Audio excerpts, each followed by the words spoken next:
Chicken Afghani, 3-4 table spoon നെയ്യ് ഒഴിക്കണം. ഓരോ ചിക്കൻ പീസും എടുത്തിട്ട് ഈ നെയ്യിലിട്ടിട്ട് വറുത്തെടുക്കണം. ഒത്തിരി അങ്ങ് ഡീപ് ഫ്രൈ ചെയ്യരുത്.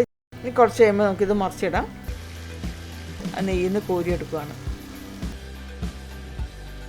ചിക്കൻ മാരിനേറ്റ് ചെയ്ത ആ ബാക്കിയുള്ള മസാല ഫുള്ളായിട്ട് ഈ നെയ്യിലേക്ക് ഇടണം. മസാലയിലേക്ക് 1/4 കപ്പ് തൈര് ചേർക്കുന്നുണ്ട്. അപ്പോൾ ഞാൻ ഈ ചിക്കൻ കറിക്ക് 100 ഗ്രാം ക്രീമാണ് ചേർക്കുന്നത്. അതിൽ ഞാൻ 2 ടേബിൾ സ്പൂൺ ക്രീം ആദ്യം തന്നെ മാരിനേറ്റ് ചെയ്യാൻ എടുത്തിട്ടുണ്ടായിരുന്നു. അപ്പോൾ ബാക്കിയുള്ള ക്രീം ഫുള്ളായിട്ട് ഞാനിപ്പോൾ ഇത് ചേർക്കുകയാണ്. നമുക്ക് ചിക്കൻ വേകുന്നതിന് ആവശ്യമായിട്ടുള്ള വെള്ളം കൂടെ വേണം. ഇനി ആ ഗ്രേവിക്ക് ആവശ്യമായിട്ടുള്ള കുറച്ച് ഉപ്പ് ഫ്രൈ ചെയ്ത് വെച്ചാൽ ചിക്കനും ഇതിലേക്ക് ഇടാം.